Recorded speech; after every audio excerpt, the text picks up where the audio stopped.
Okay, so I am live on Facebook. Happy Sunday, everybody.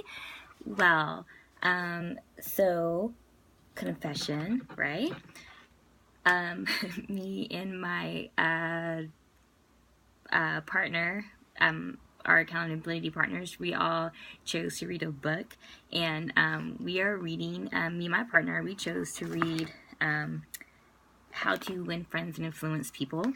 And it's not as like sleazy as it sounds. It's really very self-reflective. But anyway, hi everybody. Everybody's joining on. I'm so happy you're here. Happy Sunday. Okay, so back to my confession. We were supposed to read the first 62 pages of this book. I am nowhere near that. I will finish before I go to bed. But I read something earlier today, and it was just so amazing to me that I wanted to share it and read it with you guys. So the title of this little story is called Father Forgets, and it was written by W. Livingston Larned, or Larned. Okay, I can't pronounce his last name. But anyway, it just really touched me in a certain way, so I wanted to share it with you guys. So Father Forgets. Listen, son, I am saying this as you lie asleep. One little paw crumpled under your cheek, and the blonde curls stickily wet on your damp forehead. I have stolen into your room alone. Just a few minutes ago, as I sat reading my paper in the library, a stifling wave of remorse swept over me. Guiltily, I came to your bedside. There are things I was thinking of, son. I had been cross to you. I scolded you as you were dressing for school because you gave your face merely a dab with a towel. I took you to task for not cleaning your shoes. I called out angrily when you threw some of your things on the floor. At breakfast, I found fault too. You spilled things. You gulped down your food. You put your elbow on the table. You spread butter too thick on your bread. And as you started off to play, I made for my train. You turned and waved in hand and called, "Goodbye, Daddy." And I frowned, and I said in reply, "Hold your shoulders back."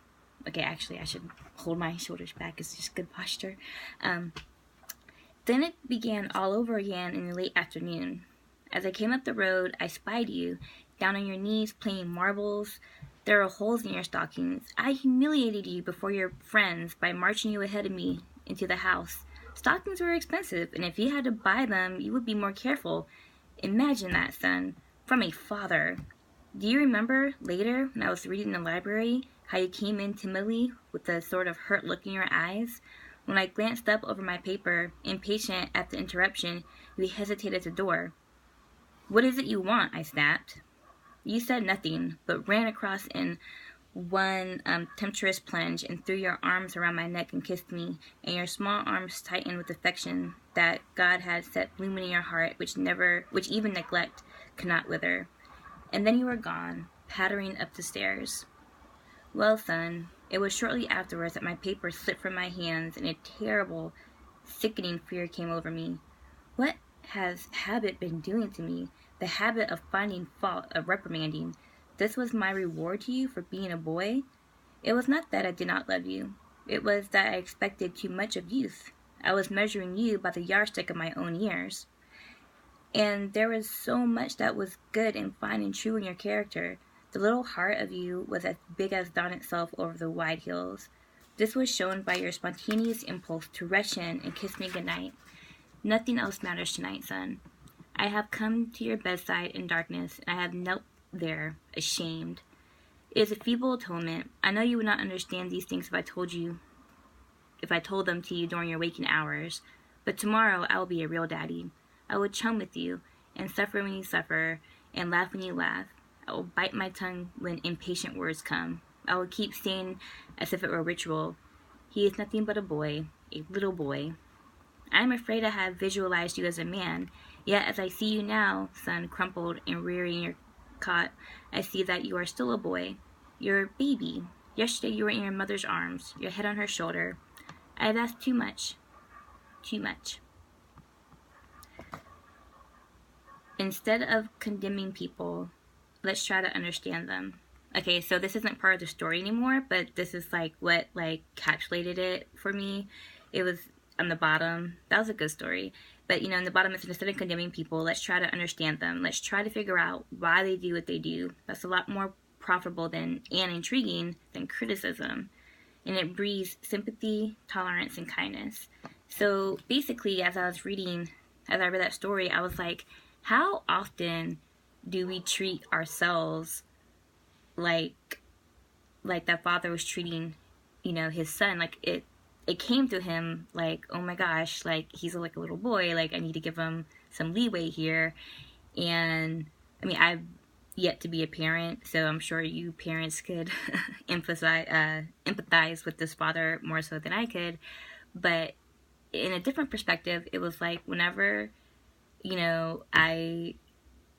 people in general, well, me and a lot of people I know in general, when we try to like do new things, when we're learning new things, we're like babies, you know what I mean? Like, we're going to this career, or when you're starting this profession, or when you're doing this, it's like anything, like I'm starting this new profit, I am learning so much stuff, oh my gosh. And then sometimes, like, I just scold myself, and I'm just like, Pauline, you have literally never done this before, so give yourself a little credit, give yourself a little break.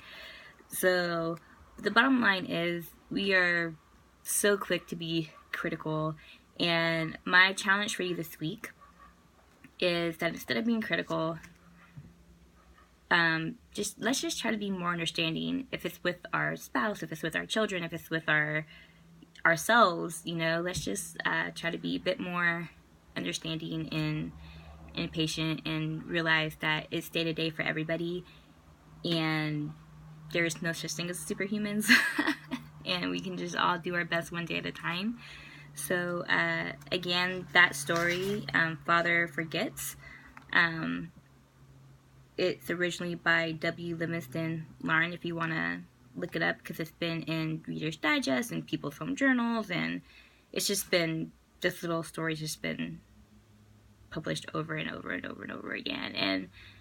But you can see why, it just makes you pause and think. So anyway, thank you for your time. Thank you for joining. I hope you enjoyed the story, and I'm going to get back to finishing the other 45 pages that I'm supposed to finish by today. So have a good night, and until next time, bye.